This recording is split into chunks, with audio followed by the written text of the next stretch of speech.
And this live, I know, will be very important to somebody.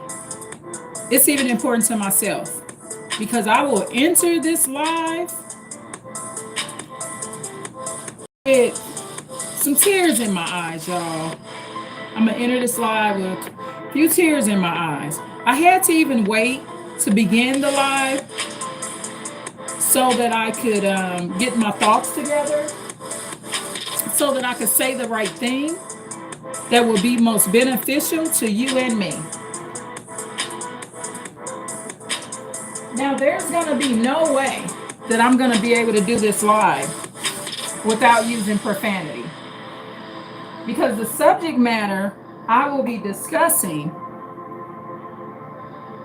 a little profanity is the key to your freedom from this situation. So, what's the situation? Never becoming addicted to street drugs. Never. Okay. A lot of times we have so many drug addicts that get on street drugs and they enter inpatient and outpatient facilities. And what happens in those situations? They're around other addicts.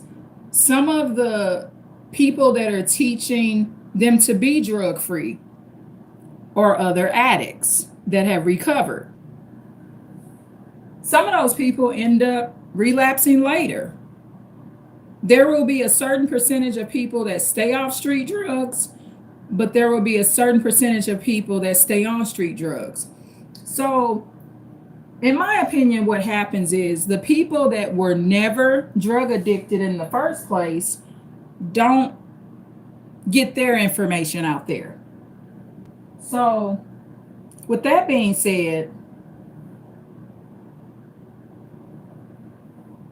since I'm someone that was never on the drugs in the first place, I would like to participate in getting more of my information out there. So hold on one second, y'all. I'm going to get something right quick so that I can be able to handle this live more efficiently. Hold on just one second. Hold on. I will play a little bit more music for you until I get this. So this is going to be a very important live on the suggestions on how to never do drugs in the first place, y'all. And it's going to be interesting. So hold on just one second, y'all.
Okay, y'all, I am back.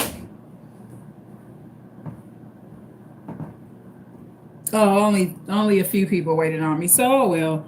So the other people said, I guess they said they'll come back later. So anyway, people, most of these lives people watch actually when you get off the live. So what's the key to never getting on drugs in the first place, or at least being able to let go of drugs by the time you're 20 years old, 25 years old, before you get too deep into your life, right?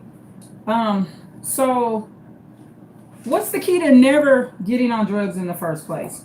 For me, I never got on street drugs because, for one, When I was in my most vulnerable state, when I was at my grandmother's restaurant, when the restaurant had closed, and we were still for some time living inside of the home and restaurant part before the sheriffs and police came and everybody came to remove my grandmother. For one, no drugs were available to me. I would say if I were to get on any drugs, that probably would have been one of the most vulnerable stages of my entire life. So none were available to me, okay, at the time. Um, because we're basically, in some sense, hiding out in the restaurant. There's not really many people coming around. Hello, Sarah Polk.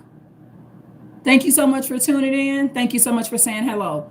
So, Sarah, I'm going to say this, and everybody that's on the live, that share this video. This video will be important if you have any family members that are struggling with drug addiction. If you have struggled with it in the past, if you are currently depressed and thinking about or considering drugs as an option, and this would include even prescription drugs that get you high, okay?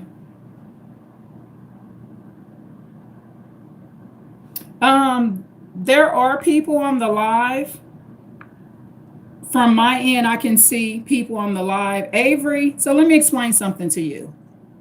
So, Avery, let me see what his last name is. Avery Smith or whatever.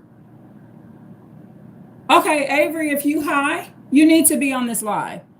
So, Avery says, nobody's on the live, stupid. Okay. So, but then he says he's high. So what I'm not going to do is discipline him too much about that. I'm not even going to block him because he needs to be here, right? He needs to be here because he's saying he's high. Okay. So, good. He should be here because I'm talking about getting free of drug addiction. So what I don't want to do, actually, if I cuss him out and snap all out on him, let's believe the man. He's saying he's high. That's the first step to recovery, right? But, oh, Avery, silly. He said, wait a minute, he making me laugh now. But that, you know what, Avery, I don't care if you are. If you want to be confidential because you high.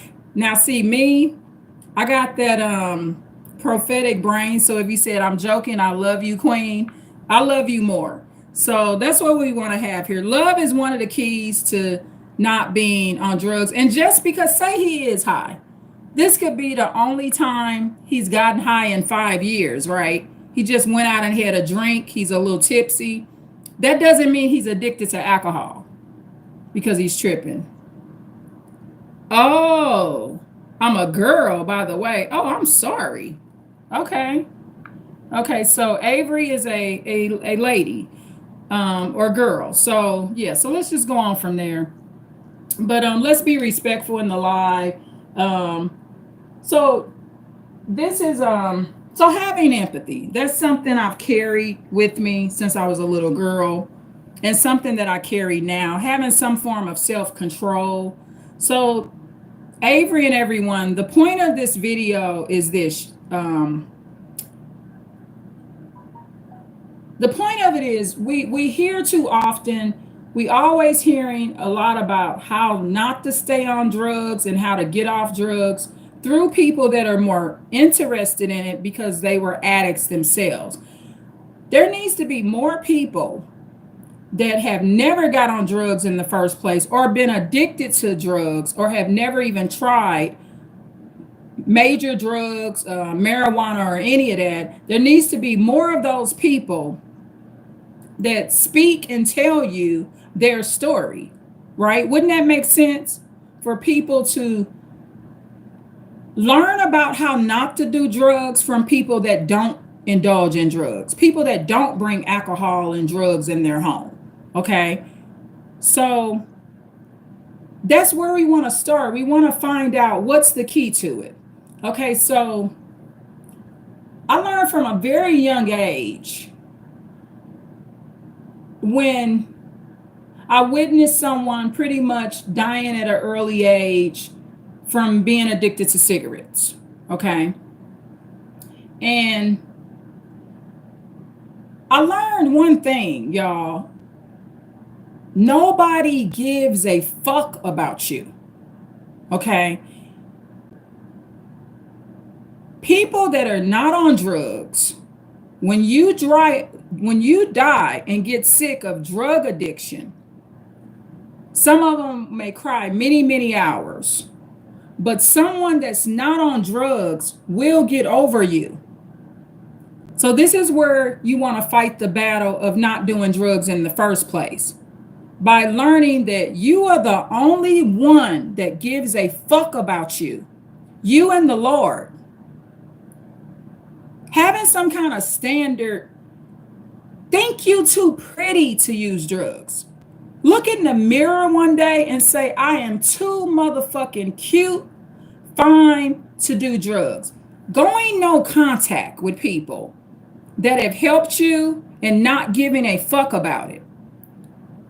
The true cause of most drug addictions will be the fucking people that you around. Even people that have raised you. But if you are raised around people that did not indulge in drugs, you have a good start in life not to do drugs in the first place. So that was where I had a good start, y'all. So I was blessed to have a good beginning, not being around a bunch of addicts, not being raised by them. My mother did not use drugs when she was pregnant with me, but even if she had, there's other people where their moms and dads did drugs when the mom was pregnant with them and they still did not get on drugs, y'all. It's no excuse. It doesn't give you a pass to use drugs just because you were a drug addicted baby. So, lifestyle. One of the main reasons I do not use drugs because people think, well, when you know somebody has never been addicted to drugs, you think it's by accident. It's not, y'all. It's very strategic. I am very strategic. Okay. I knew at an early age, this is going to sound weird, y'all. I knew that I was a drug addict. Okay, see, you got to learn this in reverse, y'all. It's all in reverse. Some people don't find out they're a drug addict until they do drugs. I knew I was a drug addict, and because I knew that, I never fuck with the shit. That's when I went to war. How did I know I was a drug addict? For one, the type of shit I was around. I knew that there was drug dealers. I knew at an early age that there was pimps. They used to come in my grandmother's restaurant, stand in the line with their prostitutes that they had beat up and shit. I seen all kind of shit. My grandmother in St. Louis, Missouri, she used to allow and encourage us to watch the news. So 2D TV says, okay, thank you for tuning in. So, and I just want to explain this because Avery was cracking a joke area. He was saying nobody's on the live, stupid. But when you're doing a live, you got to speak like people are on the live because people watch the live later. Okay. So I just want to explain how that works. So I may have nobody on the live, but then 20 to 100 people view it when I'm off the live. So you're still speaking to them. And what I'm seeing from my end shows people on the live. I don't know what it shows from your end. Thank you so much for the like. So basically getting into why I encourage more people that have drug addiction tendencies to seek out more people that never had an addiction in the first place or had an addiction when they were very, very young and were able to stay off drugs permanently, and they're in their older years now. So, for example, someone that got off drugs by the time they were 25 or 30, okay, and they're now 65, is just as eligible as I am to guide you or encourage you or give you some tips on how not to get on drugs. So,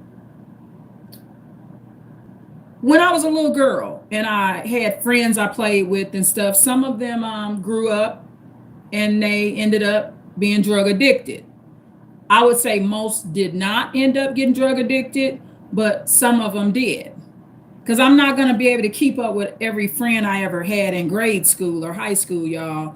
Some of those friends I had, I don't even remember their name. I would call them more associates, and I'm quite sure some of them have already passed away. I just don't know about it, right? So,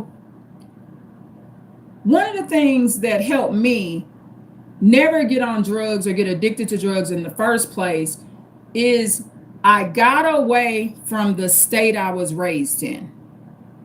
Okay. I was able to break free of those curses that were around me that could have triggered drug addiction.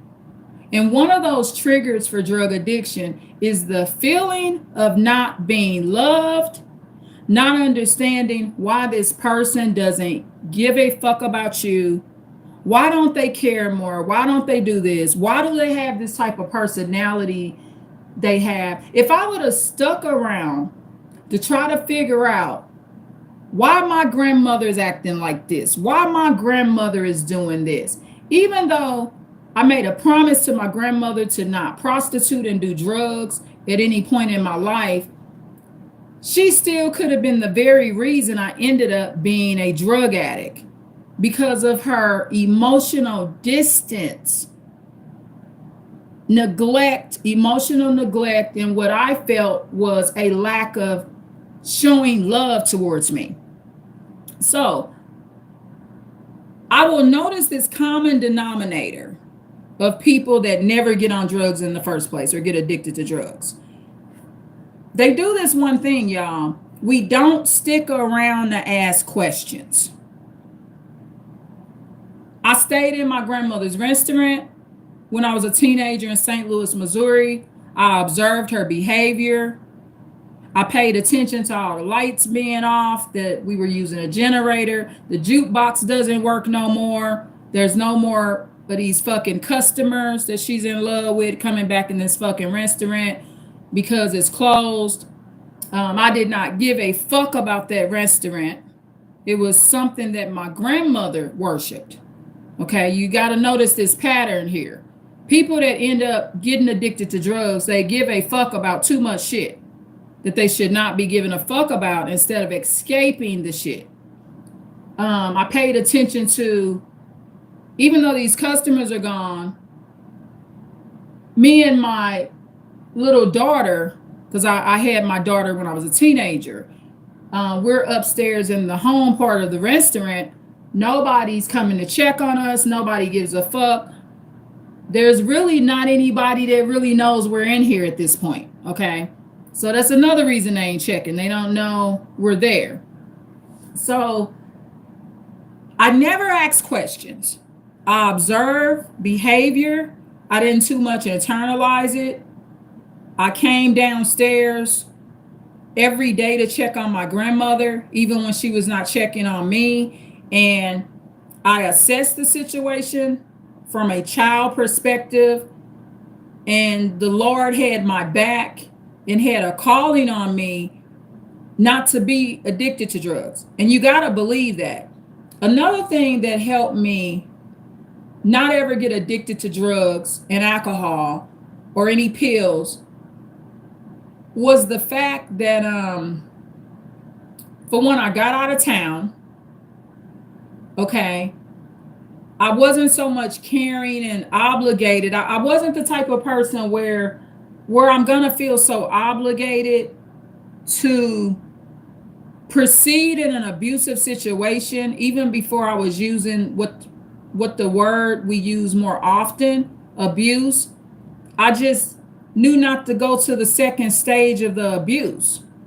So when my grandmother ended up moving in more inner city neighborhoods,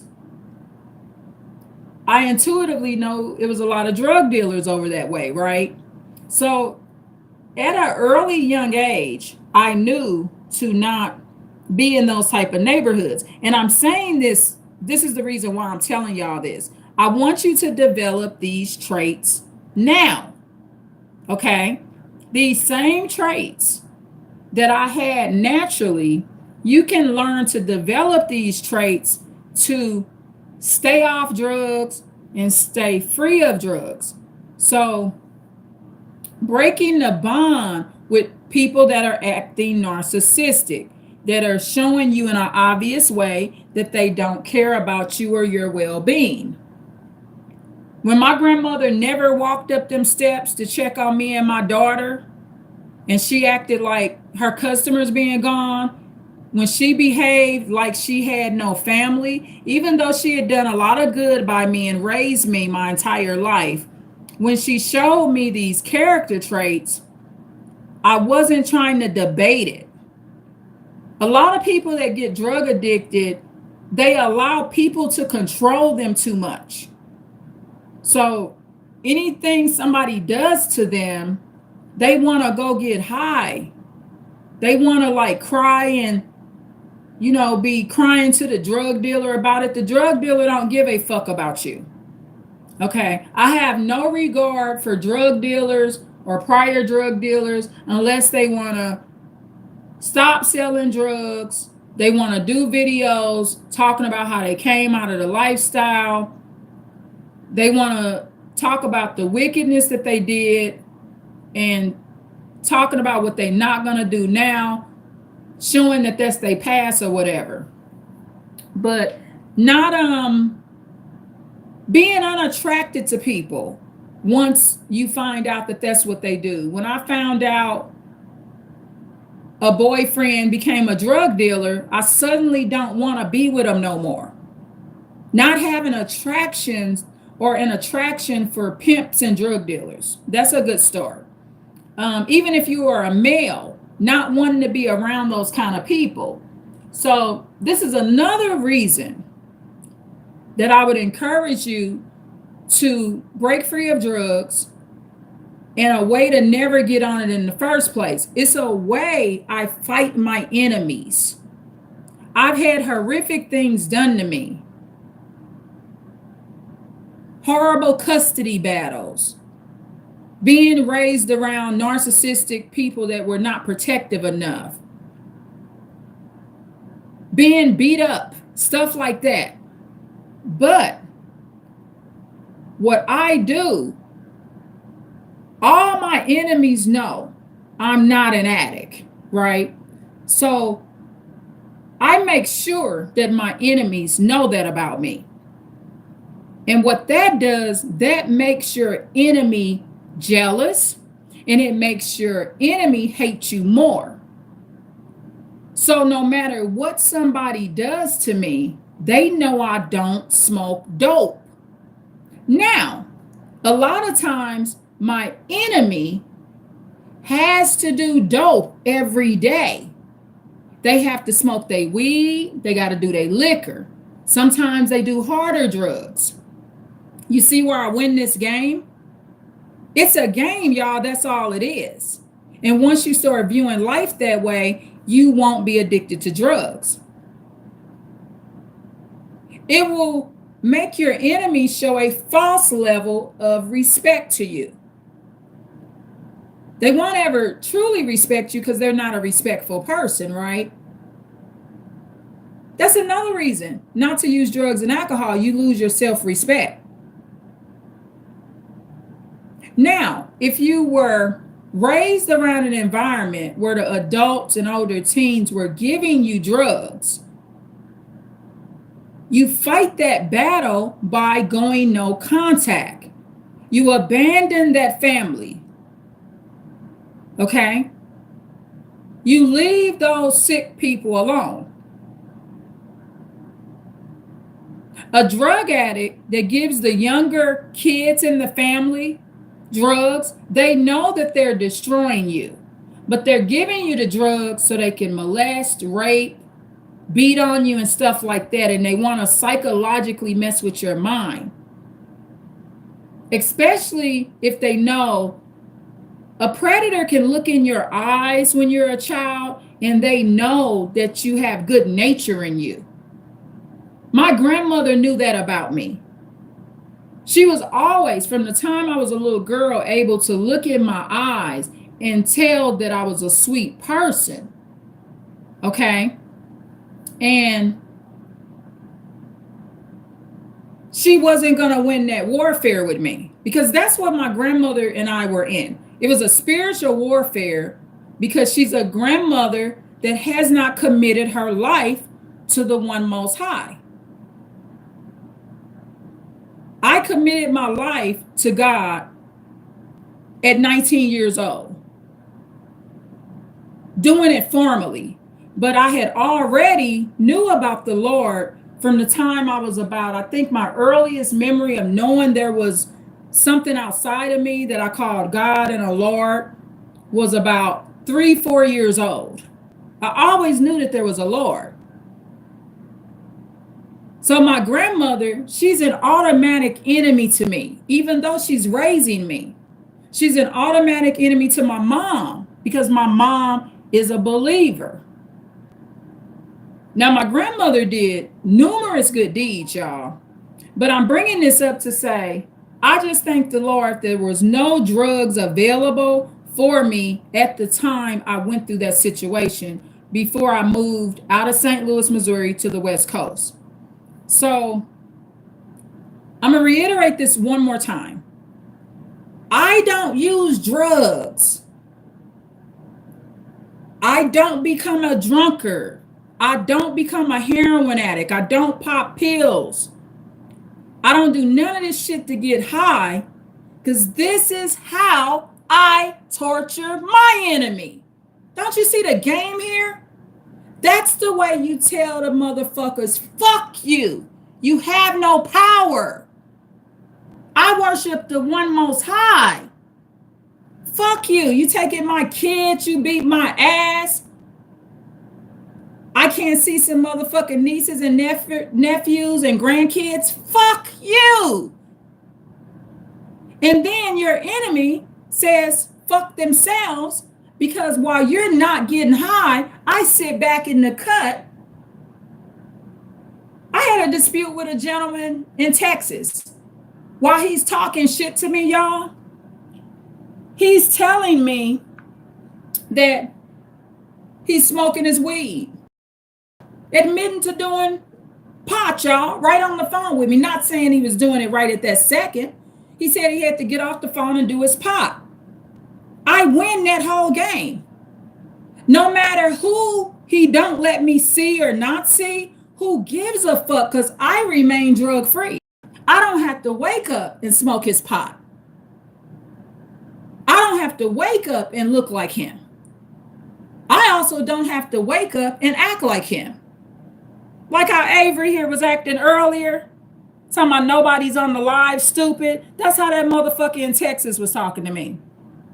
And he wasn't even bright enough to say he's joking, right? Avery's a girl. Okay, sorry about that. But that motherfucker wasn't even bright enough, like the Avery on here, the girl. This Avery's more smarter, okay? Because she knew how to pull out of a bad situation and, recoup her respect and reputation, even from me. Because I try not to block people. What if I just would have blocked her right when she left that comment? Come on now, we don't know what this lady's going through. And that's another way to stay off drugs, y'all. Avery, I'm going to use your comment as an example. When she said nobody's on the live, stupid. Another key to why I stay off of drugs and have never gotten on drugs, I don't do that type of shit, right? So your actions and the depression of the actions of other people and what they have done to you will lead you into a depression and cause drug addiction. So the way I've always remained drug free and never got addicted to dope is I don't do that type of shit Avery does. Like what she did, I don't even do that type of shit joking, right? I would never get on somebody live and not know them for nothing and just say nobody's on the live, stupid. I don't roll like that. I've never been that type of motherfucker. I don't joke with fucking people like that. So if you get more control, and Avery, you said you wasn't high, but you might be high. I'm not fucking stupid neither. That might have been her anger because she ready to get off this shit and she's taking her anger. She might have been a little jealous because she heard me saying I never mess with it. But that's the key to not being high, Avery, because I sort of believe you was high. Yeah, you covering it up by calling me a queen. I don't buy that shit. I got to pay attention to what you first said, Avery. And it's a 50-50 thing. Sounds like you might be high. But even high, I don't do that type of shit. Even if I go have a little drink or something and have had a drink, I'm not going to put that shit on nobody's live. So that's another way to stay off drugs, get off drugs, and never get on them in the first place. Don't be that type of motherfucker. If you are not consistently doing cruel shit to people, fucking with people, trying to provoke people, there's no need to do dope. Say Avery right now is high. She needs to be. Look how she treating people she don't even know. Don't you think somebody that wakes up putting a fucking comment to a person, not knowing who the fuck I am or anything, not even knowing what happened to me today, she has to get high to exist in that way. Correcting your personality. I've always been a displayer of that. Correcting your personality and never having that shit in you in the first place. Because if she high, she got to self-medicate to be that type of motherfucker. You think this is the first live, Avery? Listen here, Avery, if you still here, this ain't the first live you've ever got on and put some comment like that. You do this shit on a regular. You do this shit on a regular. This ain't something new. So look, if Avery stopped doing that, she don't need to be high because she doesn't need to self-medicate to stop doing that behavior. So this is what we're going to do. I am a praying woman. And so I do what I want in my soul is for people to get off the drugs and alcohol. And so prayer is a key element. I'm a praying woman. Been like that since I've been young. Yeah, it was lapse in my life where I wasn't in prayer. But overall, I've always been in regular communication with the one most high. So this is what we're going to do right now. Avery Smits, okay, is I think how you would pronounce her name. SCHMITZ. So we're going to pray right now. So the one most high, Lord, I'm coming to you about Avery on this live today. I want you to work in her to help her with her issues of the past. If she has any bonds in her life that she's continuously hanging on to, that's hindering her walk with you, Lord, show her your way, Lord. You sent Jesus Christ here to send us the word, to encourage us that there's one God. There's one Father God, one Lord. Different people will refer to the one most high in many different ways. Allah, Jehovah, Father God, Yah, the Lord. Whatever way that people are reaching out to worship, may Avery find that connection with you.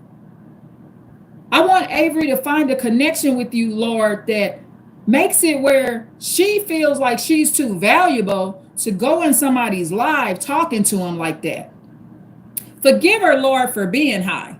Because part of me believes she high, Lord. Even if she ain't high today, she got to be getting high at some point to be surviving on that level, Lord. Remove these demons off of Avery. Keep them away from me, Lord, and remove them from everyone that can come in contact with this video, even after the live is off, and show people how to love themselves enough and love you enough, Lord, to stay off drugs. Show them that you are the most merciful. You are the greatest. And that we should strive to be great. And the way we strive to be great is being drug free. Amen. So we got that prayer done. I'm not gonna block her. I love her. I want her. She on the right live if she high, right? If she is high, she on the right live. She can share this with her buddies that's high, because they high too. Especially if you're being raised in the United States. Sounds like she's in the United States. According to her name, Avery Smits. Yeah, she's in the United States. Recognizing where you're at. Not being a party person. Understanding power. Becoming an aware empath. Knowing that people hate you so much, they want you addicted to drugs and alcohol. The way I live, I don't have a lot of company. This ain't a party house. I will help and assist young people that are struggling with drug addiction, if they're family members, to help them get on a better road. But outside of that, you 35, 40 years old, you a non-family member, I don't need you around me. Okay, so one of the ways I've always stayed off drugs is that I'm not around people that are repeatedly smoking dope. Another key to staying off drugs, what do they call that word? When you abuse someone in response, reactive abuse. Okay, so I believe in that. That keeps you off drugs. Reactive abuse is some form of direct or passive aggressive abuse that you're willing to put on an abuser. And being able to do that safely, right? So okay, someone calls me, you fat stupid ass bitch. Shut the fuck up. Stupid, like Avery's called me stupid, right? She called me stupid. Now, in this case, she says she's high and it's not really appropriate to do reactive abuse because, for one, I'm just getting to know her, right? She could just be in her feelings. I don't know her well enough to really come at her like that. This is my channel, and I'm not just a all around ignorant motherfucker. If I just totally snap out on Avery, it just proves her point that I am fucking stupid. So I try not to prove abusers' points, right? Is Avery a pathological abuser? No, I don't see that, because she corrected it. I'm joking. I love you, Queen. Yeah, there was a correction there. Somebody telling you that they love you, that's a form of an apology, and I love her more. You know what I mean? I want the best for it. I'm glad that she was able to get in here today.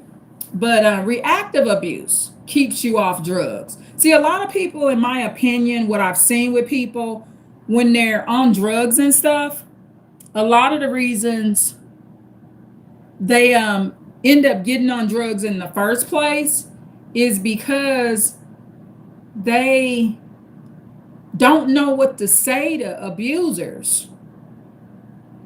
They just don't know what to say to them. You know, I've had different type of situations where I've been able to reply probably in unforgettable ways to abusers or people that were in active phases of abusing me. Okay. So if someone says to me, well, that corner of your house is dirty right there. Reactive abuse. And they're saying, bitch, that corner of your house is dirty, bitch, hey, bitch, calling. Well, so are your fucking shoes. I think the bottom of your fucking shoes are dirty.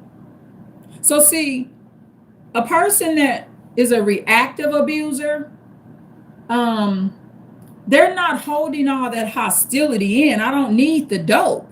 I just got that off my system. Okay?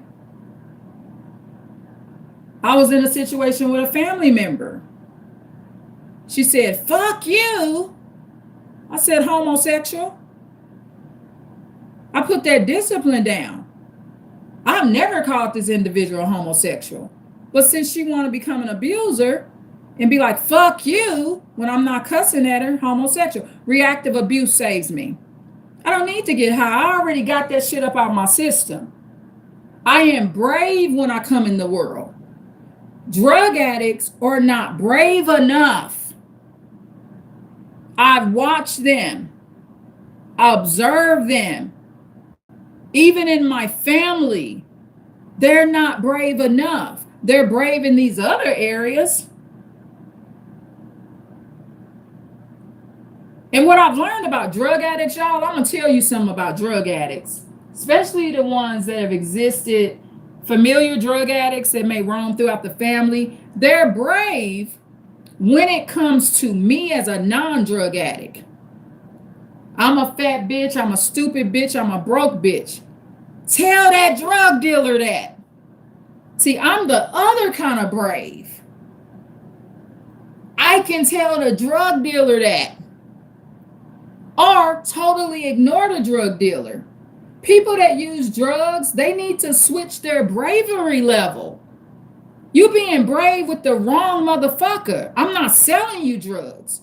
I'm not trying to fuck you up and send you to your grave and giggle about it. That drug dealer is, that greedy ass drug dealer is. Tell that motherfucker to fuck off. And that is a consistent, cowardly, that is the cowardly personality of drug users. Whether they be girls or boys, ladies or men.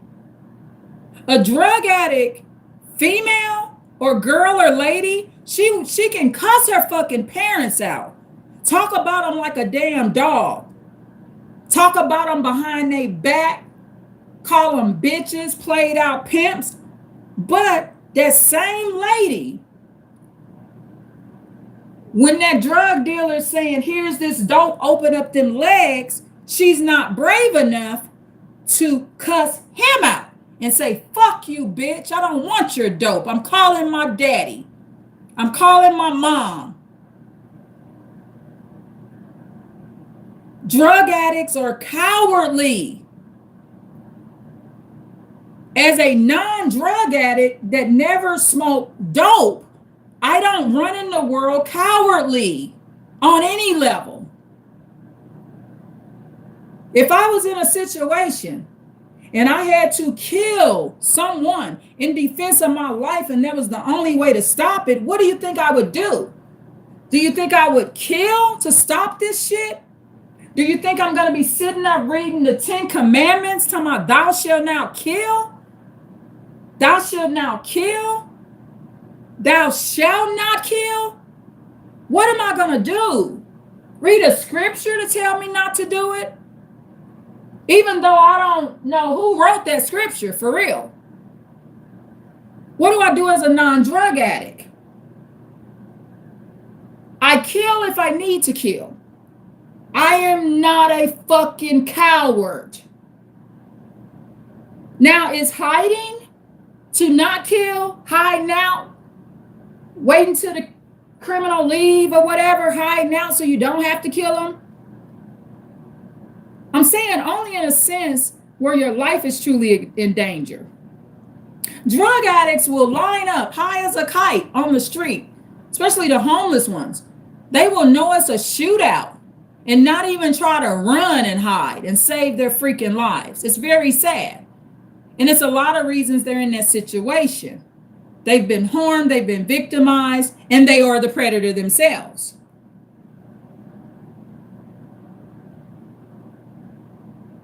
Learn to find your one personality. So I'm going to use Avery as an example again, right?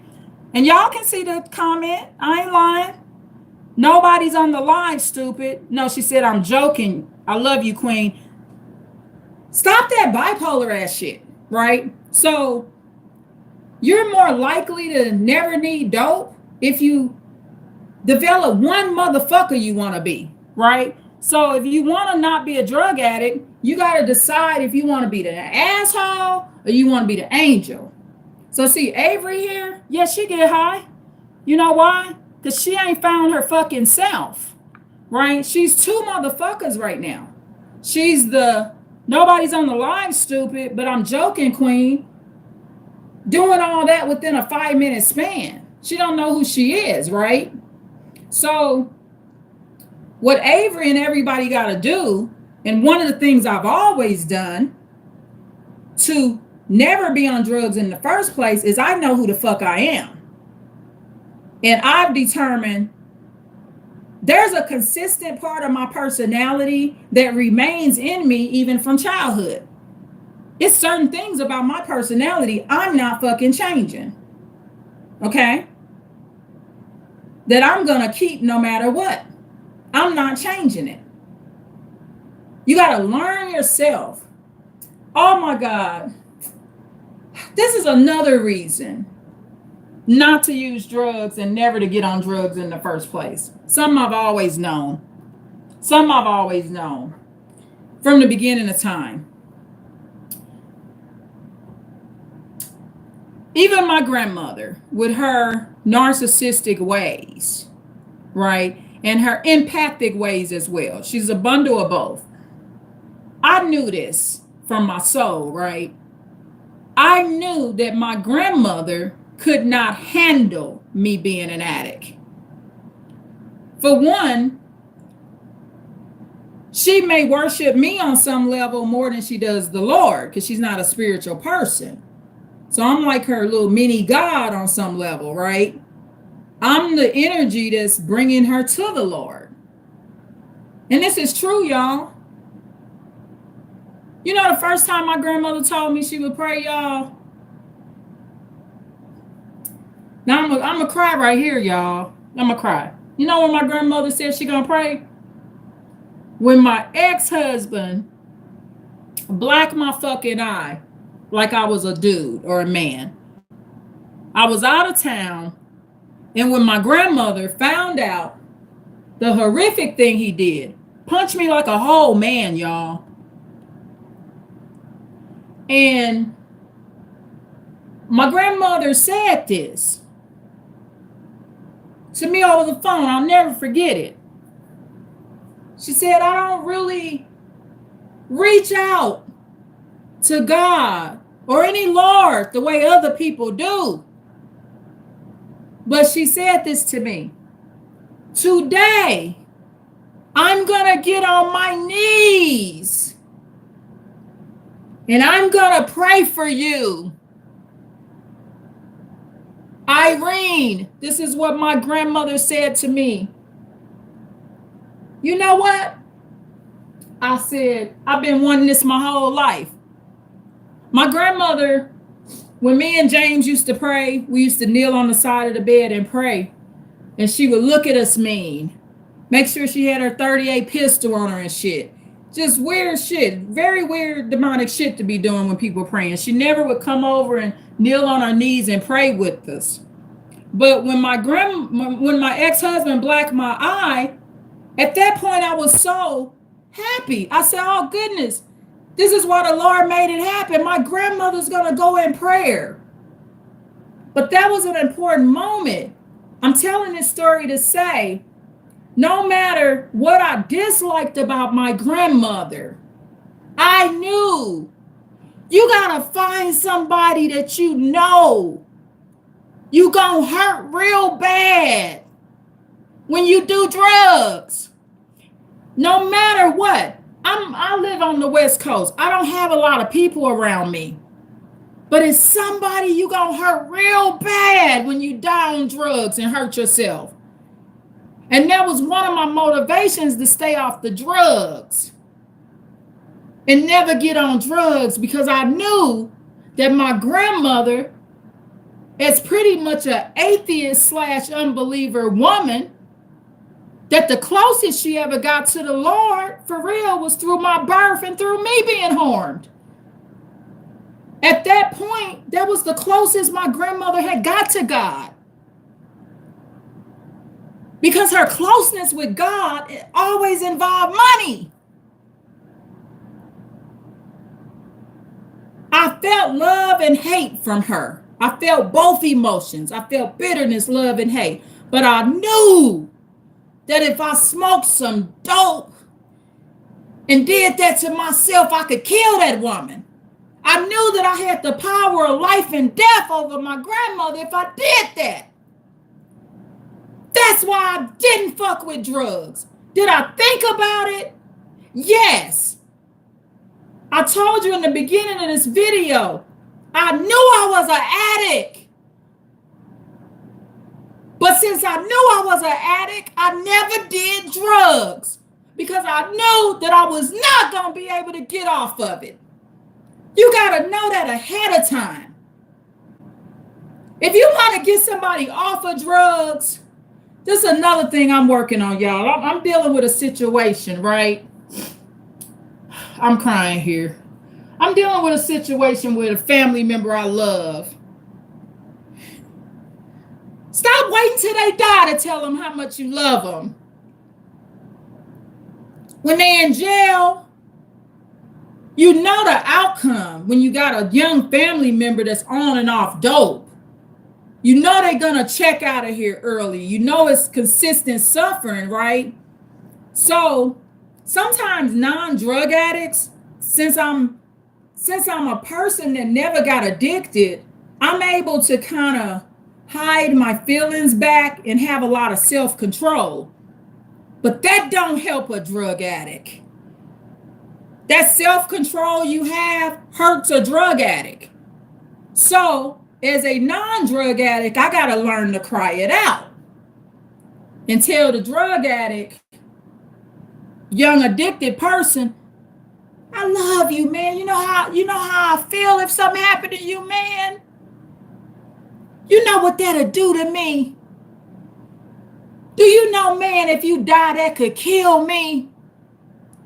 Do you know how close I am to you? Cry. Now, predators, I'm different, y'all. I'm able to bring that side I just said out. But with the predator, the person that's distributing the dope, the drug dealers, the siblings that's giving it to their younger siblings, I have no fucking respect for them, right? Them are demons that's just waiting on their day in hell. They know that somebody loved them so much and they could kill that person and still do drugs. See, I was an empath. So I was able to, even if I wanted to be high, not be high because I know I could kill my grandmother. Oh, my grandmother wouldn't have lived to 75, 76 if I would have been on drugs, trust me.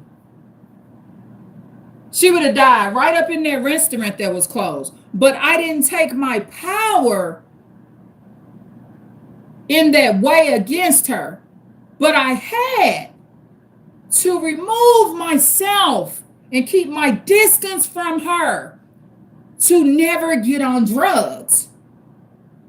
Because her emotional neglect, her emotional meanness and spirit and wickedness towards me, could have been a slight even jealousy towards me, is enough to get anybody on dope. Me and my buddies would have all been high. If I would have moved in with my grandmother at that second abuse location after she moved out of the restaurant, that's the second abuse location, y'all. I got to be high or drunk to be there. I got to be something. I got to smoke cigarettes or something. How do I sustain myself around this demonic type of energy, living with an unbeliever and not be high? But what I did, I knew that I was a drug addict before I ever did drugs, and so I refused to do drugs. Most people don't know that. They find out they're a drug addict after they get addicted to dope. I knew it before. I also knew drugs was very powerful, especially when God seeing the addiction of crack addicts and stuff like that. Things I did, watching my contact with people. See, I'm aware. I talk to people all the time. I know probably wish I was dead. I know how to interact with people and see the envy and hate in their soul. But not too much, though. Hey, how you doing? Have a phone conversation with you. Chit-chat it up. But you're not coming behind my doors. See, because that enemy, you're not coming behind my doors so I can be high and shit when you leave. I need to get high because my motherfucking enemy came behind my doors. Any enemy, whether they wish I'm dead, they say evil stuff to me, they try to keep me from my family members and stuff like that, I fight them all the same way. They all know that Irene doesn't fuck with drugs. So what does that say to your enemy? The devil mad. He's like, damn, that bitch still ain't high. I know the devil be fucking pissed at me. Like, damn, what can I do to get that bitch to fucking shoot up heroin? Fuck. It's a waste if I kill her because she's not going to do the dope. So even if I kill Irene, she can't shoot up heroin dead. Oh, Satan's fucking mad at me. Satan's so mad at me because I don't mess with drugs. He gets my kids to do it. Ooh, I'm going to make one of her kids a junkie. I'm going to take her kids from her. I'm going to put her kids in caskets. The devil's tried everything. I don't care, as long as I'm not smoking it. I create a positive platform for you so you know not to mess with drugs. But once your kids start going out of town, some of them go off to college, many different situations can happen. But I began as a non-drug addict by first, at a very early age, participating in the spiritual warfare of life. I'm a winner, baby, y'all. So I come into the world already trained for war, right? And this is the character trait that you need to take on or get some of it in your bones to not ever get on drugs in the first place. And there's one YouTuber, Petra, okay? She, let me tell y'all about this YouTuber. She was with this narcissist many years ago. And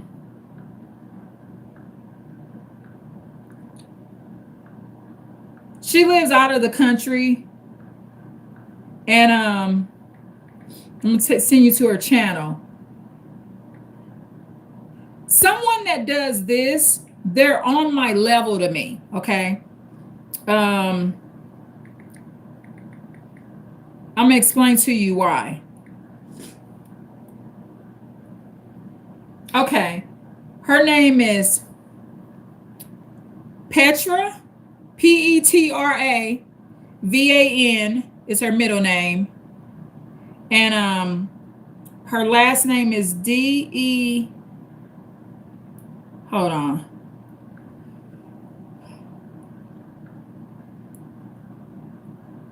Deijl. So Google this, the female narcissistic friend, and then type Petra on YouTube. This woman here, she used to be an addict. She was on, I think, cocaine or something like that, um, pure cocaine. And I say that to say this, crack cocaine will be harder to free yourself from than pure cocaine. Pure cocaine takes longer to get addicted to. And you're like, wow, she knows a lot about dope. Huh, but she claiming she never did it. That's why I never fucking did it. I study, y'all. You gotta know about this shit before you do it. Any drug I do, I'm already know what it's gonna do before I do it. So pure cocaine is harder to get addicted to. It takes 6 months to become addicted to it. And hold on one second, y'all. It takes 6 months to become addicted to it. Crack cocaine, you can become addicted to it in the first high. Crack cocaine is just more addictive, y'all. You know? And guess what, y'all? I gotta blow my nose. I'm too busy blowing my nose to get high, y'all. You think I'm gonna get on some dope and my whole nose freaking fall off my face? Or my lungs shut down because I got asthma and allergies? Think about your health too before you smoke that dope. What if I smoked the wrong dope and it made it where I couldn't fucking blow my nose anymore? It stopped up my sinus system. There's damage like that people get, y'all. I snort some fucking cocaine and I can't fucking blow my nose no more. Can you imagine? I'm not doing it to myself. I want to have the basic needs in life.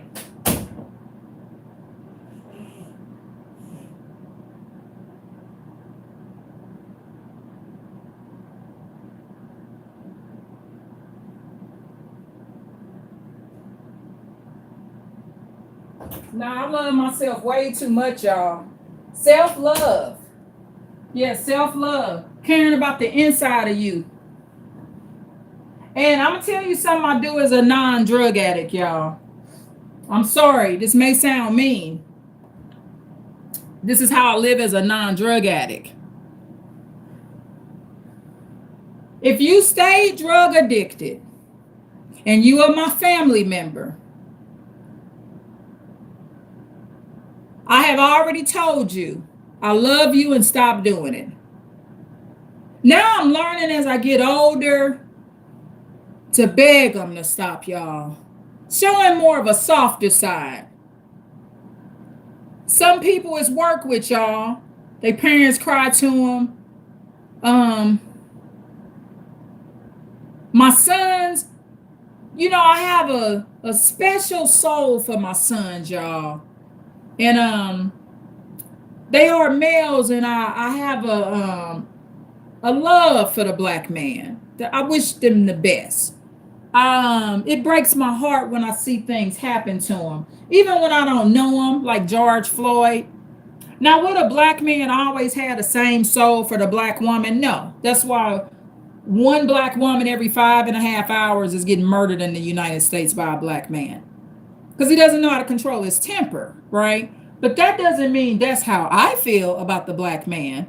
So I beg him, please, son, I need you to get off this shit.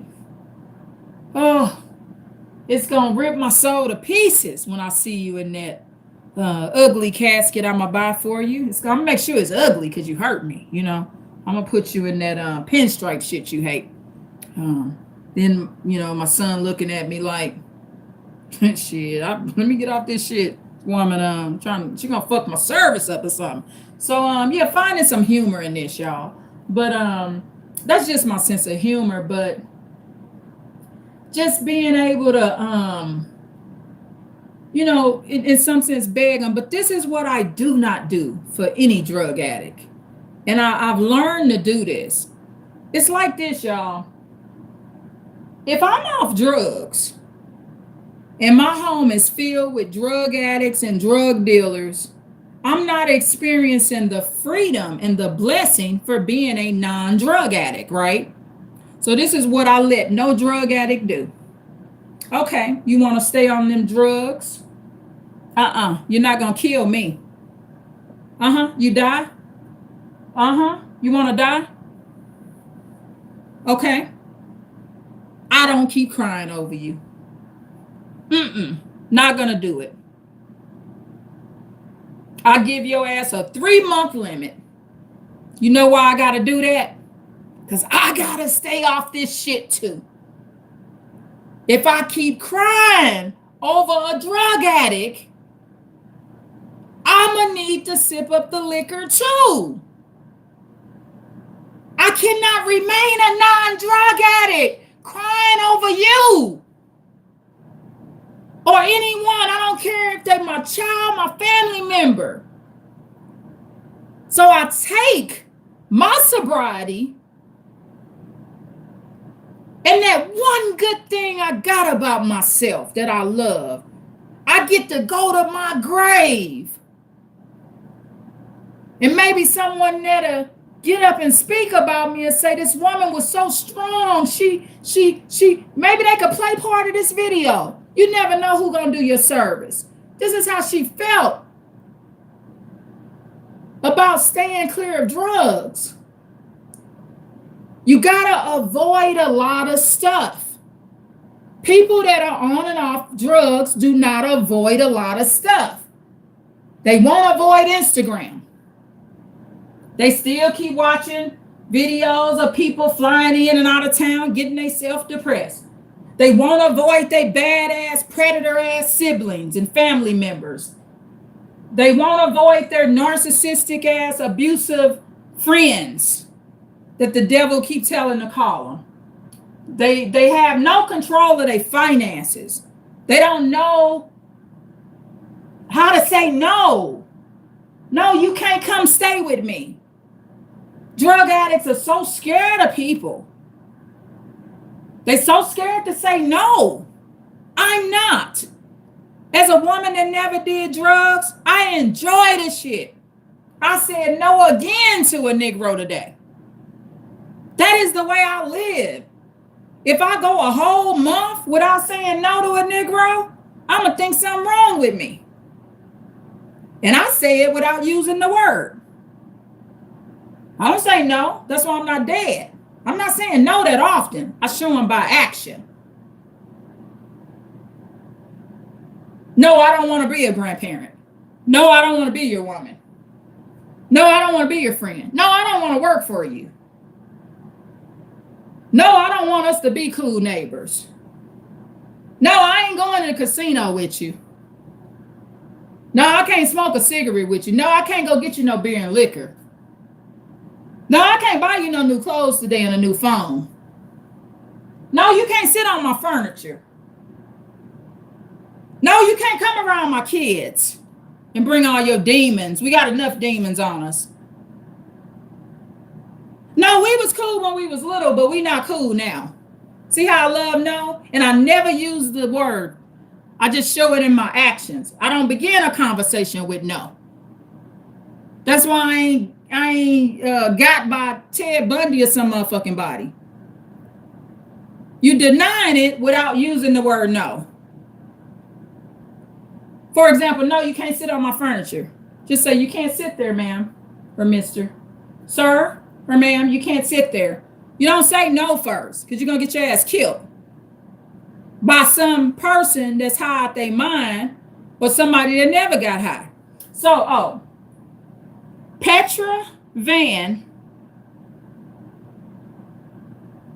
Diagil, I don't know, or Dagil. Petra, this is a female. She's not an American, y'all. She's has like a British accent, light-skinned black woman. Had a pretty good upbringing. She was with a narcissist boyfriend before she had kids. I think she was about She's kind of a little up in age. She was like in her late 20s, very early 30s. She got on cocaine. She was with this narcissist. She looks good for her age, but I don't know. She's been off dope 25, 30 years. That's all I know. I think she might have been 25 or 30, right around there.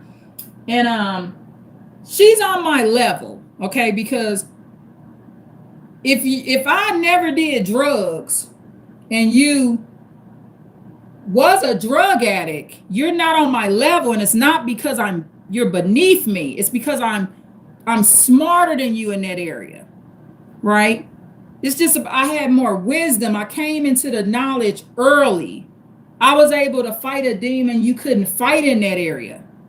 So I'm smarter than you if you got on drugs and alcohol. But in this case, I'm not smarter than this woman because, for one, she stayed free of it, right? So she's on my level because she stopped and will never get back on it. She's happily married now, has one daughter. So she had her daughter when she was like in her 30s, early 40s. She looks really good for her age. I think I might be underestimating how old she really is. Because, I mean, looking at her, she don't need a drop of makeup. She have her little curly afro. But Petra Van, so Petra, Petra, Van is her middle name, Van, and her last name is Deijl. So watch people like this so you can never get on drugs and get off drugs and alcohol. Listen to people like me. See what traits non-drug addicts have. Like me, I'm a little loud, right? I'm cussing and I'm loud. Those are all the traits that contribute to me not being a drug addict. I'm not living and walking through the earth as a coward and some punk pussy, okay? So those are the strong nature traits. You gotta like stand up. Right now, I'm not sitting down doing this video. It don't matter that I'm not on camera. I'm not going to be sitting down on my fucking ass. Non-drug addicts, let me tell you something. Being on drugs is fucking lazy. You're a lazy motherfucker when you smoke that shit. I don't give a fuck if you if you a billionaire. If you fucking getting high on and off on a regular basis, I don't care if you Bill Gates. You're fucking lazy.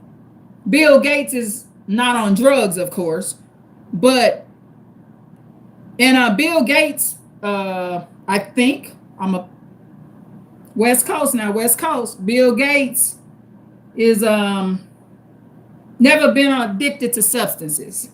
That's why you're a billionaire, y'all. That's another motivation, not to be on substances. You're not going to experience homelessness often. You're not on substances, you may become a millionaire. You may become $250,000. You may be able to save $100,000 in the bank one day. You may make it to be richer than Bill Gates. You think Bill Gates would be a billionaire if he would have been a drug addict? I use derogatory names like junkie. I use that shit. I say junkie so I could keep my ass off of it. I use strong words. I don't babysit this stuff. I tell my relatives, man, you a junkie. Ma'am, you a junkie. You want to be a dope head? Come on now. Stop sugarcoating it. If you're never going to call it what it is, you're going to stay a junkie. But not pursuing relationships. Oh my God, people that are drug addicted, damn, they pursue relationships in a lot of ways that I just refuse. Fuck, I don't mind being divorced. But a person that's drug addicted, they will do cocaine, heroin. They too attached to fucking people. Oh, Susie left me. Henry left me. and will tell you, I shoot up and I snort cocaine because Susie left me. Henry left me. Bill and Mary left me. Then claim they believe in the Lord, y'all, but can't get over somebody leaving them. It's horrible. Claim they believe in a God, and but still can't break free of somebody leaving them. I'm gonna show you another tip, y'all. Hold on. This is what I do. This is how you help your family too. This is another tip. What's going on, son? Okay, you still on the bus? You coming home? Okay, I'm on a live right now. You gonna tap into my live and watch it? Okay, yeah. He lying to me, y'all, but I'm checking him. This is about staying off drugs, son. I'm showing them how to check on your people. Yeah, I'm sure I check on your people. So calls, y'all. Okay, I love you, son. Bye-bye. You gotta do that, y'all.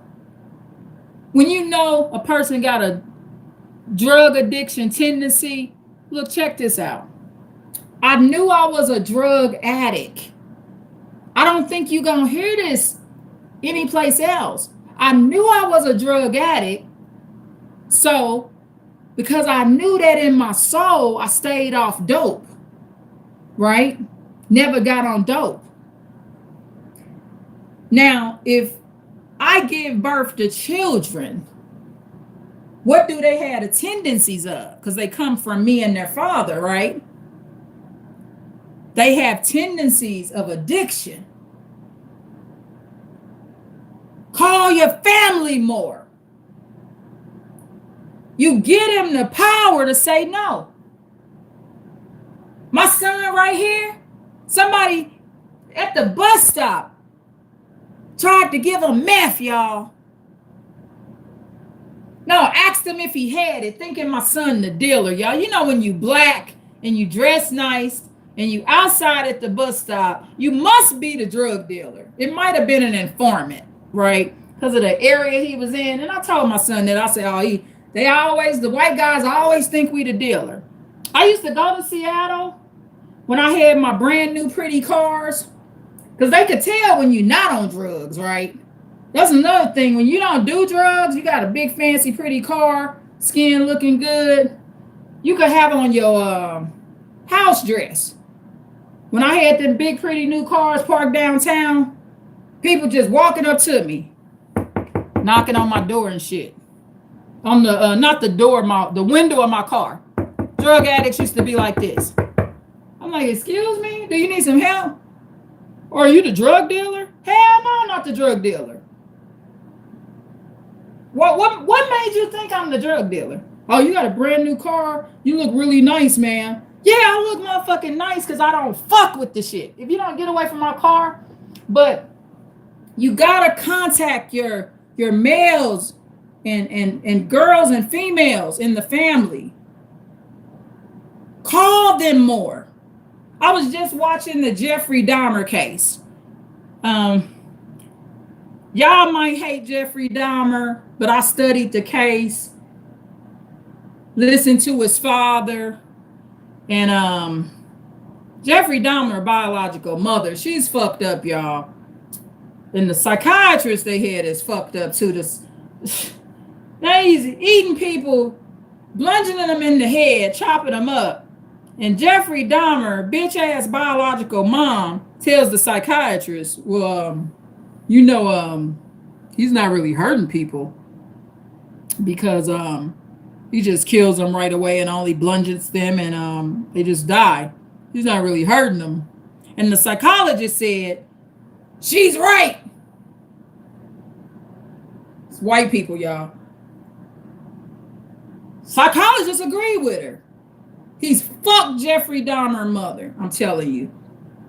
Any psychologist that agrees with that shit has fucked Jeffrey Dahmer biological mother, not the stepmom. The last wife that was with his handsome, nice daddy, is the stepmama. So not that last wife. I'm talking about Jeffrey Dahmer fucking biological mama. He ain't harming people. He blunges them in the head, um, rape them while they dead, and then fucking cut them up for dinner. Some of me freezes.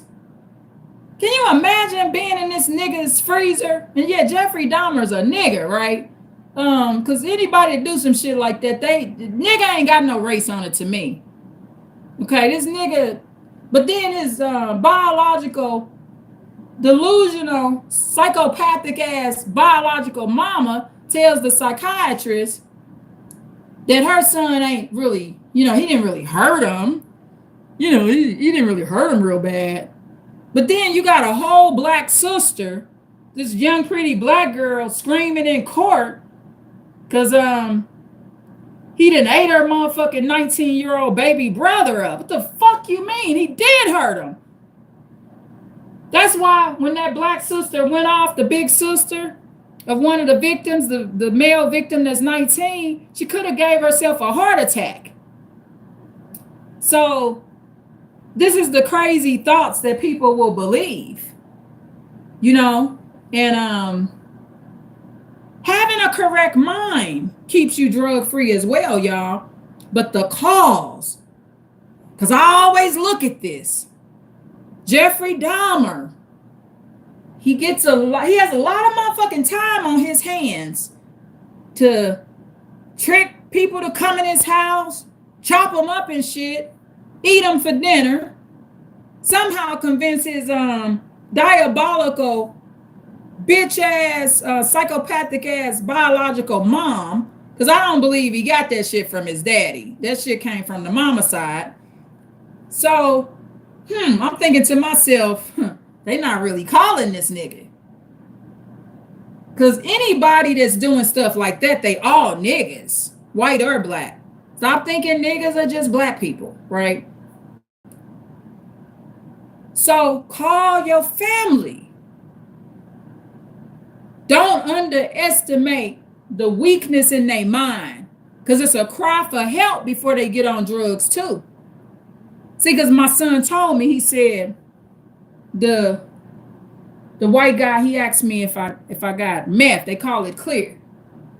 That's another thing. They use these fancy fucking names so you don't know what the fuck you smoking. Instead of calling it meth. Now, meth, that's more scary. If somebody say, you want some meth? No, they call it clear and crystal and all these old bullshit names. No, motherfucker, you offering me meth. Fuck away from me. But my son said no. He don't want it, right? But that's a cry for help. He's telling me. I said no. But I reach out. Hey, where you at? Where you at? Especially when you got a child that'll answer your call. Some of these drug addict kids won't answer your calls. So you can't save them. They go no contact because you won't give them the drug money. You can't visit them very often because you don't know where the fuck they at because they in the streets. But then people, you're a bad parent. Well, I don't know where the hell he or she is at to visit them, to tell them to get off the shit, right? Another thing, as a non-drug free person that never got addicted to drugs, alcohols, pills, or anything, another way I do that is I'm not in the heavy pursuit of other addicts, right? I live in my sobriety. I enjoy the privilege of being a non-drug addict. So most of my life is not spent chasing these addicts around. Okay? I'm going to do this stuff, make a call. I'm going to provide a house for you. I'm going to provide a drug-free house. Call my son, make sure he at work, help him get the right job, support him with job training, graduating from high school, pursuing college. I'm going to do all of that. But if you decide, if I do all of that and my son here decide that he want to vanish off into the skylight and be the biggest drug addict on the West Coast, I can't chase him around all day and night. See, because I got to enjoy being a non-drug addict. See, because if I'm in constant pursuit of some drug addicts, Knowing I was meant to be a drug addict, I know I'm going to get on dope. Early stages, y'all. This got to be stopped in the early stages. Don't give a fuck about what people say to you. I went to my relative funeral in Texas. Motherfucking intoxicated individual, on and off liquor, calling me crazy and retarded, stupid. Don't let words bother you, y'all. You determine what you are. I'm not crazy and I'm not stupid. I'm not retarded neither. I bet you he not doing a video like this.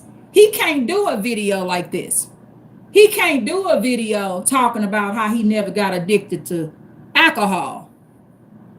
He would have to say at a minimum, I'm what you call a functional addict.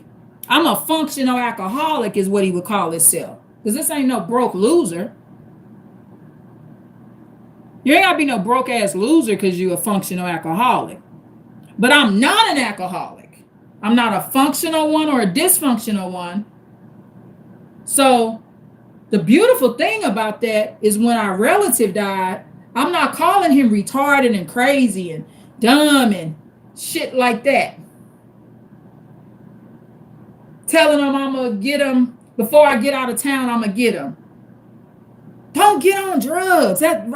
Your nature will be destroyed. It destroys your nature. And at an early age, I never wanted that destroyed. Share this video with people. This is a good video for people to hear that have never got on drugs, that don't want to get on drugs, and that are on drugs. Because if you become some of me, you can fight it. You got to become vindictive. To be drug free, you got to be vindictive, y'all. You got to learn to take those, what the world considers bad traits, and turn it into a good one. I'm vindictive. So that's how. Especially my male enemies. My male enemies, it gets them, honey. Damn. They sit back, they play with their beards and shit, right? Damn, this bitch still ain't on high. She still ain't high. Irene still don't smoke? She don't fuck with cigarettes neither on a regular? Oh, she just drink a Long Island iced tea or some shit once a year? Once every 5 years? That's all? She ain't addicted to liquor? The fuck, man? Damn, I took her motherfucking kids and molested her, some of her kids, and raped some of her kids and some of her family members. I know I stole her fucking money. Damn. Made her lose her motherfucking house and shit. Damn, I got some of her kids so fucked up, they out of the country, don't even ever speak to her again. Damn, she still ain't fucking getting high? Psychological warfare. That's how I stay off dope. That's my revenge. That's my revenge for my enemy. And if every drug addict understood revenge and retaliation for their enemy, you know how I feel when somebody do something to you so bad that you should be in a mental institution. I gotta smoke the dope to get into the institution now. See, what they did to me ain't enough. I gotta smoke the dope to get into that mental institution. This is one thing beautiful people that are addicted to drugs don't understand. They don't understand passive aggressive. They don't understand retaliation. But in a way they do. But guess who they retaliating against? They retaliating against themselves. My cousin said this to me the other day. Let me find exactly what my cousin said to me. It is just so spiritual what was said. And it's talking about people that harm themselves, y'all. Let me find it. It's so deep. This is what my cousin said. He need not to be his own enemy. He trying to do the work for them. So see, a person that's addicted to drugs, we was talking about my relative that's struggling, the baby in the family that's struggling with a little addiction at an early age, teenage years. So he need not to be his own enemy. He trying to do the work for them. So basically, the drug addict is retaliating against their own body instead of retaliating outwardly against their enemy. My enemies hate that I'm not on drugs and in a mental institution. They wish death on me because of it. And you know what? I love it. I love the way they feel, because as a woman that gave her life to the Lord at 19, I love to show the power of the Lord. Even if your enemy is an unbeliever, when they do all that to you, some of these kids get kidnapped. They tie them up. One little girl was raped and tied up in a basement 15 years. When the feds freed her from that basement, the federal government went in there and freed her from that basement. She never did dope. That's happened to many children. One lady was kidnapped, and this is so sad, knowing that a Muslim cab driver kidnapped this little white girl at 15, kept her till she was 30, y'all, impregnated her, had babies with her. All the other Muslims were supporting it, but them not no Muslims, right? Real Muslims wouldn't do that to nobody. Raped her, called her white trash, did all this wickedness to this white girl. She never got on dope, ever. Can you imagine how her enemies feel? What? We raped her, name called her, brutalized her body, impregnated her, made her have babies without proper medical care, and she not on dope? That's how you fight your enemy. And I do it strategically.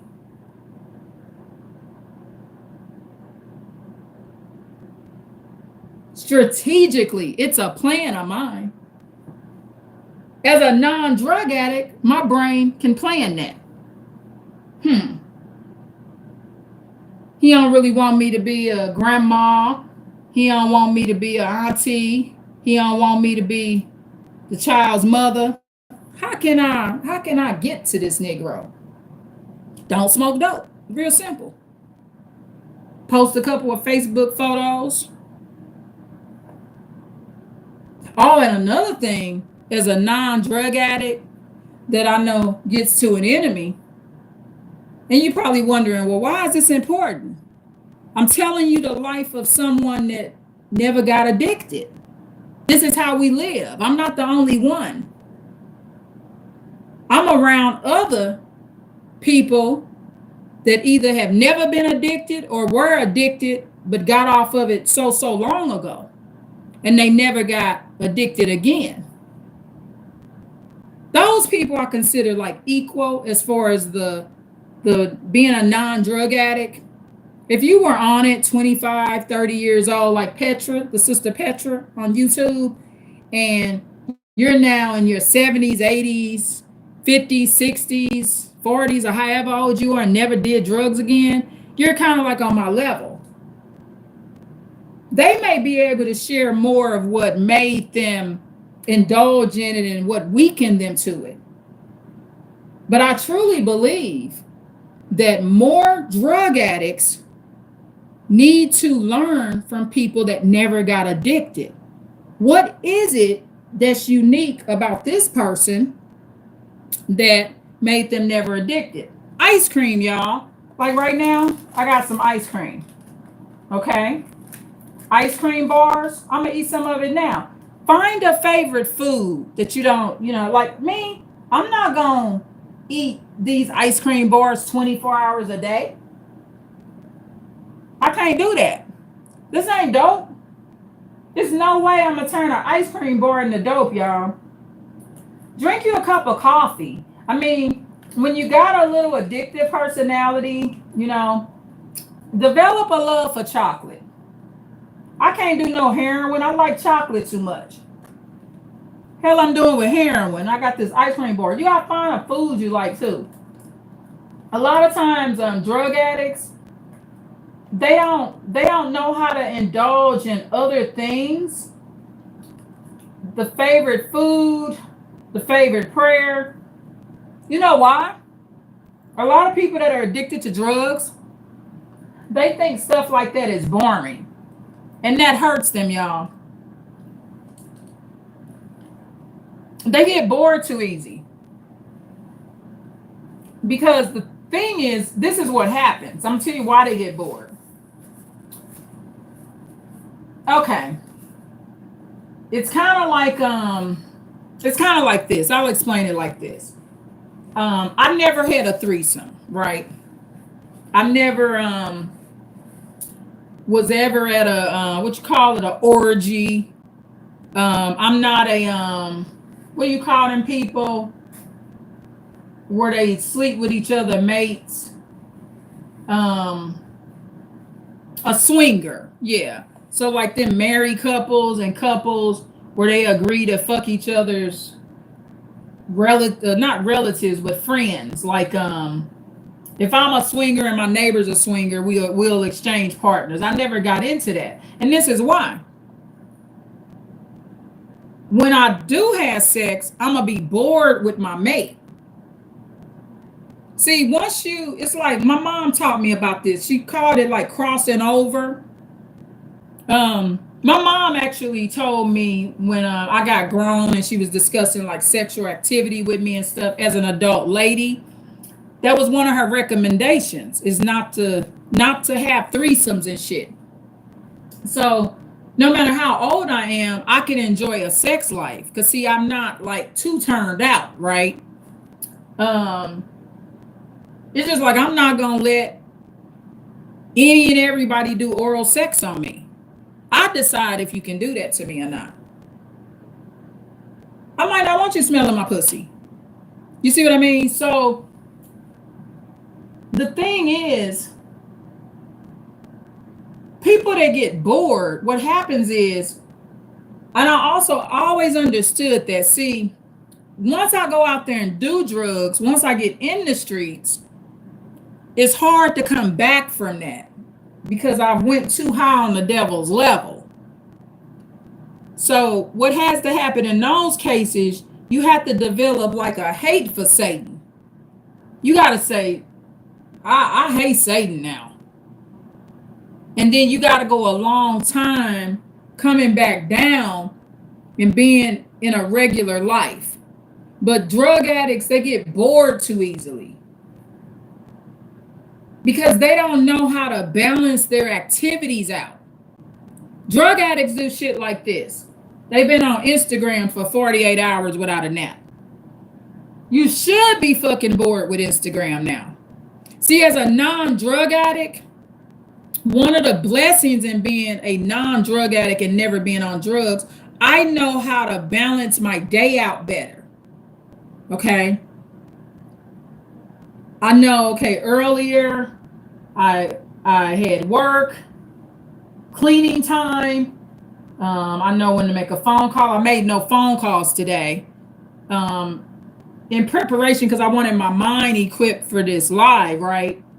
So I don't indulge heavily in holidays. That's something I stopped doing many years ago. Non-drug addicts and people that have never gotten on drugs, and you or whomever listening gonna become like that, right? We're not followers, right? Oh, the following. That's one thing that a drug addict has to have. To be a for real addict and stay on it long time, they gotta be able to follow, right? That's not me. I don't follow trends. I'm not gonna wear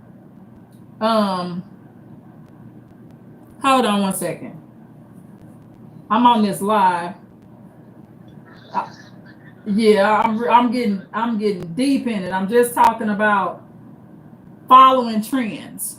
People that do not use drugs, we don't follow trends. People that don't become drug addicts, we don't care what kind of hat people got on, what kind of clothes they wear, what kind of holiday they celebrate. So that's the part I'm on now. Okay, okay, bye bye. I keep people's identity confidential until they give me permission to, right? So yeah, so not being a follower, that's a big thing. And I think that part, um, I've involved myself in trends, but as a non-drug addict and someone that never indulged in drug addiction, I'm most likely, hey, I wore the blonde wig. Let me see what it feel like to have on Lil Kim hair, right? But I'm only gonna wear that a few times and take it off. Um, you ain't gonna see no eyelashes on my eye unless I got cancer and my eyelashes fall out. And even if you do see them on my eye, you're gonna think they my real eyelashes because I'm not gonna wear them big long ones. See, I'm not in the trends. So these are traits that people that never get on drugs or non-drug addicts have. They don't care about trends. Trendy people, they like that social atmosphere. They like that bar. They like that club. They like all them people in their house.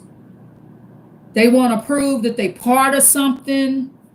They want to feel liked. Um, Kind of like the Whitney Houston and Shaka Khan bond. I'll never forget when Shaka Khan said, "I miss getting high with Whitney." What? What else do you miss about her, ma'am? See that degenerate shit there? Shaka Khan got all that money. See, the blessing of never being on the drugs, I love both their music, y'all. I would never think through the music that the degenerate behavior was that low. Stop wanting so much. I don't want to be I don't want to be rich. I don't want to be Shaka Khan and Whitney Houston. If it involves me getting on TV, still with my big old hair like Shaka Khan got, talking about, I really like they asking her, what you miss about Whitney, Shaka? Man, I really miss how we used to get high together. What? I don't need their money then. Be glad you ain't that motherfucking rich. A lot of drug addicts, they seek popularity. That's how a lot of entertainers get into it. They want to be too popular. I'm okay. I just do this live. That's popular enough. I don't. I get too popular, I might not be able to handle it, right? Minimize popularity and your desire for it, and making sure if you do get that popular, it's because you standing on the Lord and you just being blessed in that way. Um, Understanding power versus relationships. As I become a more aware empath, it is a such thing. You can be an aware empath, just like you got fucking narcissists that's aware. You can become an aware empath. And an aware empath gets control of their emotions. You know you an empath. You done saved too many motherfucking people. People you don't even know. You can't save them all though. If I'm gonna save you, you gotta come in my camp for me to save you too. I tried to save relatives that was addicted to drugs, but they don't want me. They want the dope. I don't chase those kind of people around forever. Only for a while. That's another thing I've done too during my life. When I breaking off relationships with people when they won't get off drugs. I was strict, y'all. I was strict. Um, I had a drug addicted boyfriend many, many years ago. He didn't do it around me and respected me. We would go to church together, but I had boundaries, y'all. You're not my son. We don't pray together when we at home. Cause see, I said his prayer not working. He's still on crack, right? I ended that relationship. I couldn't even believe he was on crack when I first met him. I mean, this the finest crack addict on the West Coast, y'all. This man walked down the street right now today. Nobody knows he's on crack. But he's lost everybody in his life, right? So when I was an Uber driver, I gave him a ride. I said, "You a good person," and I gave him a free ride. He apologized to me because he had the cigarettes on him. He had just smoked a cigarette, and he was aware that I have asthma, and but it was important that I met this brother and loved him the way I loved him, right? Because he said something to me I'll never forget. This is a crack addicted human being, right? I'm not calling him no crackhead because I already got karma. Because see, that man was a believer. The Lord came for me, honey. Like, you want to keep calling this man a crackhead? Because I loved him. I was mad that he wouldn't get off crack, right? But I gotta let you go. Now the kids starting to figure this shit out. You gotta let people go when the little baby kids be like, "Mama, do my stepdaddy do crack?" You gotta let them go, y'all. You gotta let them go. So, but one of the things as a non-drug addict, I don't not love you because you on crack, but I had to let go of him because he didn't stop the addiction, and because I knew that one or two things has to happen. Hold on, I got my son here, y'all. Hello. Hello, I'm home. Okay, here I come. Thank you. I'll see you at the door. I know y'all like, don't he got a key? Give everybody my key, y'all. That's how I stay off drugs too. People on drugs on and off that dope. Every motherfucker got that key. No, everybody ain't got my key. I don't care if you're on the lease neither. I need to so you got a non-drug addict. We kind of doing a little mini spiritual search of you. People that's on drugs, people have too much freedom to their crib. Hold on, y'all. I gotta let my son in. He don't keep up with keys, y'all. That's one reason. I will be right back.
I'm telling my viewers and subscribers what to be addicted to. Yeah. My son is laughing, y'all, at me. Okay, so I'm back. So Yeah, giving people your keys. People that are on drugs, um, they're too free and not private enough, right? Um, they give people access to their things, their home, their vehicle. Um, People have too much access to them. I've always been reserved, and everybody don't have access to me. Even as a little girl, I was like that. That's why I really didn't like my grandmother running that restaurant. Um, I couldn't stand it when we moved in the house part above the restaurant. I love staying. We used to stay in this beautiful neighborhood, y'all. It was lawyers and doctors that lived over there. You know, back in the Huxtable type days. I'll never forget it. You know, seeing all the black business owners and doctors and lawyers leave their big, beautiful brick homes that look like mansions, y'all. Four family flats. I'll never forget those beautiful days. Um, yeah, it just was such historical living, y'all. But my grandmother, more people had more access to her because she had a restaurant. I don't live like that. Um, People that are drug addicted, too many people have access to them. And so, guess what? The more people that have access to you, the more demons that's attacking you. I never really thought I was a pretty girl, or I believe even when people call me beautiful, I believe they're talking about my soul. I don't believe it has anything to do with the way I look, right? But I do believe in cleansiness, taking the time to smell good, clean yourself up, take care of your hair, your skin. I'm a big skin person, right? Um, yeah, having pet peeves. I love for my skin to look the best it could look, y'all. If I go back home right now, when I went back home when my mom died, um, I mean, it was people that I went to high school with, and some people I just knew from different neighborhoods, and they hadn't seen me in 10, 15 years. Some of them 15 years, they still recognize me. Stuff like that, like the perks of being a non-drug addict, right? Like somebody still recognize you. Okay. Looking at some of these videos on how people on meth and different drugs look, what it's doing to the internal part of your body. This one nice brother, he he helped me when I moved back in 2016. Him and his young soon to be wife. She was like 20 years younger, and I encouraged the relationship. He had been to the penitentiary and stuff, but I had no clue. I didn't know that he was a prior crack addict or drug addict. I never knew that about him. Um, I just knew he was in prison. I thought he was like a maybe a drug dealer or something or robber. I didn't never think it was connected to addiction. But he ended up, come to find out later, when he was addicted to crack, his heart would often shut down on him. And he would pass out right out in downtown. I never knew this about him till this happened, y'all. So many years after, because in 2016 he helped me and my boyfriend move my things out. My boyfriend wasn't a live-in boyfriend, but 2016 I did have a boyfriend. Okay, so my boyfriend and this gentleman helped, and this gentleman had a handyman type company because I met him at my job, and he gave me one of his cards. So I got my boyfriend's permission to have this man help us move the stuff, right? So, like I said, I would have never thought this man was on crack or anything, but some years later, I think about 2000, several years ago, within the past 4 years, him and his wife reached out, his young wife, because they had a son, y'all. They got a beautiful son, and they reached out and they needed some money. Okay. And come to find out, the gentleman that helped me move, he ended up having heart attacks and strokes. He had heart attacks and strokes. And I was like, wow, why would that happen? Come to find out, y'all, he admitted to me that back in the day, he had a heavy drug addiction. And he had another addiction to bad foods, fried foods and stuff. So he had a couple of addictions going. And so another motive not to be addicted to anything is because it catches up with you.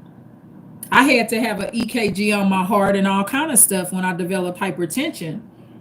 But my EKG is normal. Now check this out. If I was a drug addict, my EKG wouldn't be normal.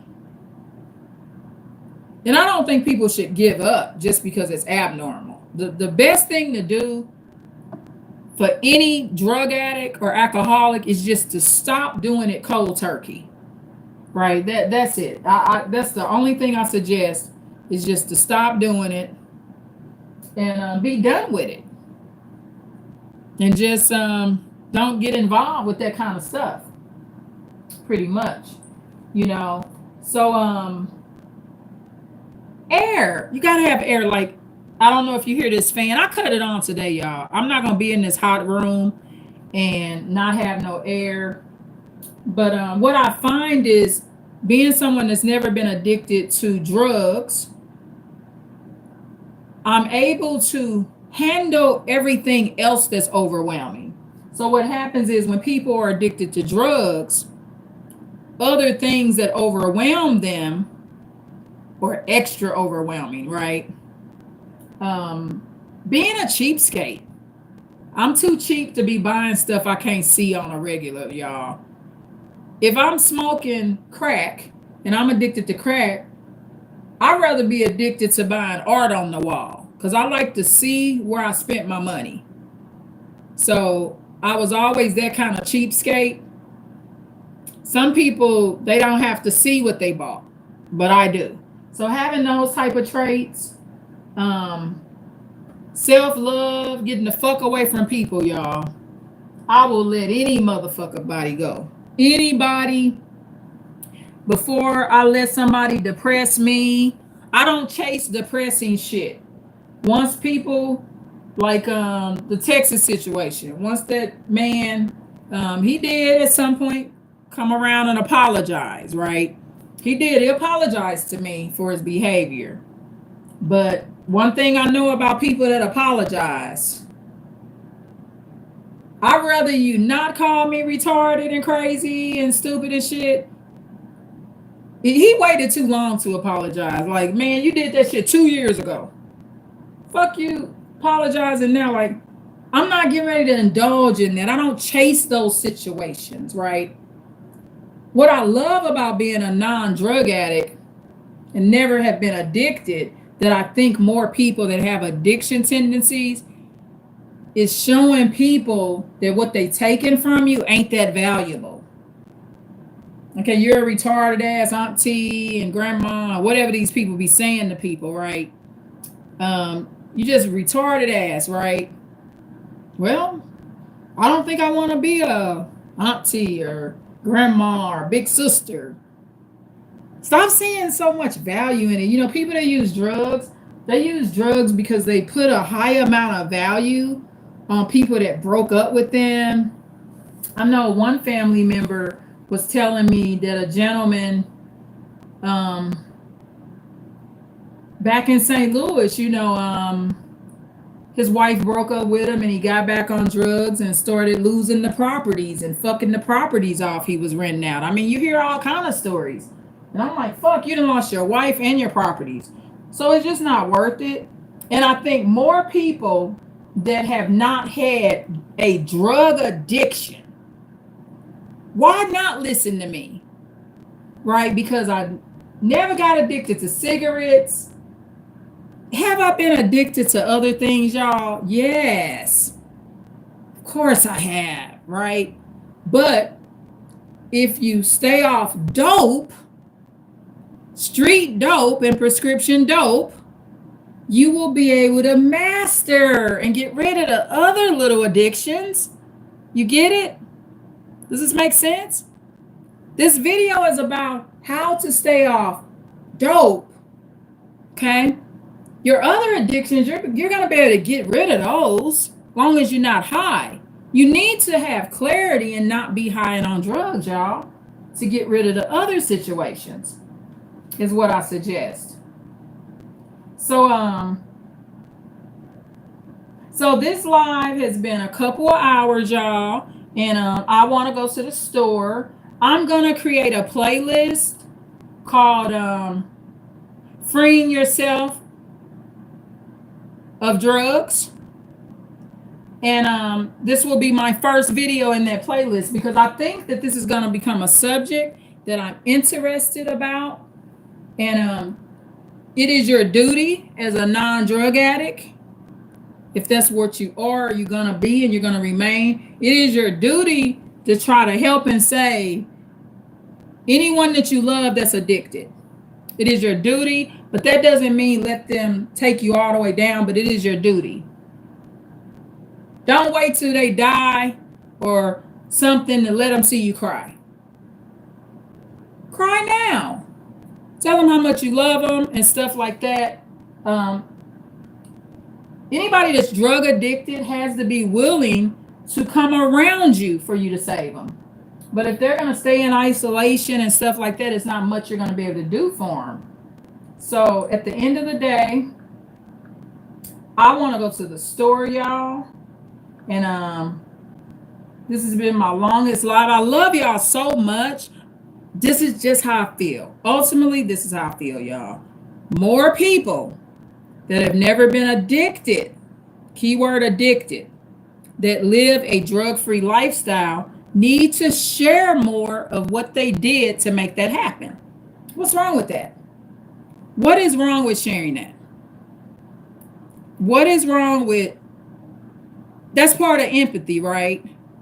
Is please leave a comment, like, share, and subscribe. I will continue to do lives and think of different subjects of why to do them. And thank you so much for the comments. And if I'm gonna do these lives, I can't see these comments and go get high now.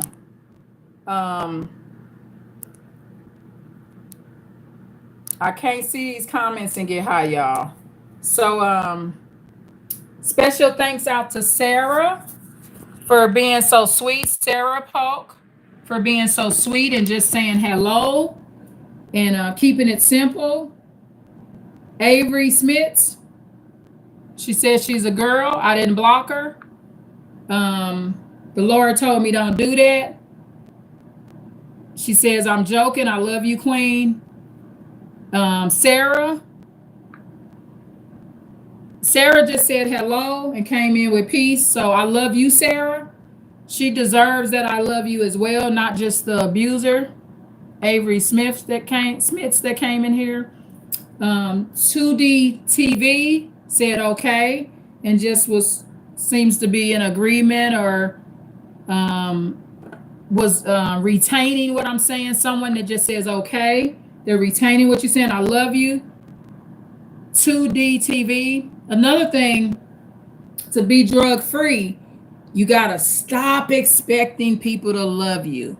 I don't expect that from anybody. I don't. It's nice if they do it, but I'm not getting ready to go commit suicide over it. Doing drugs and staying addicted to drugs and then taking drugs is a form of being suicidal. It is against the Lord's wishes and can cost you your soul. You could end up in a pit of hell. And so that's another motivation for me to be drug free. And I just love it, y'all. I just love it. So I got a phone call coming in from family. Please like, share, and subscribe and share the video. And like I said, I'm going to start a playlist, freeing yourself from drug addiction. And then this will be the first video in that playlist. Okay.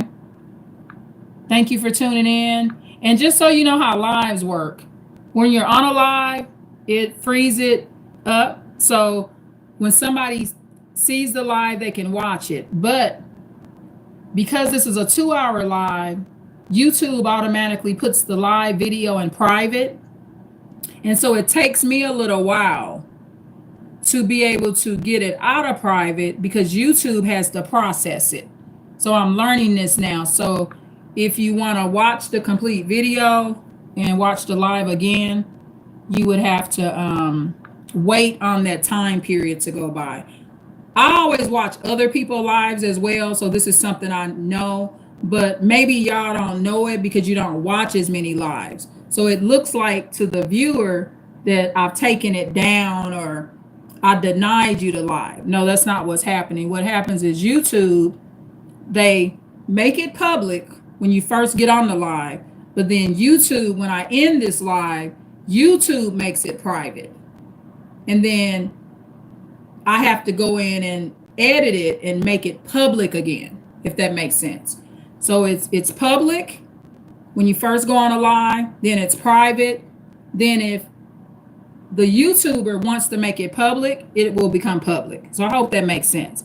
So basically there's a waiting period. So this live will be public. But when I first end it, it's gonna stop you from watching it because it's gonna say it's private. So just so you're aware of that, because a lot of people, they don't really watch a lot of lives to understand that. So please like, share, and subscribe, share the video, check out the playlist, and tune in for more. Thank you. Bye.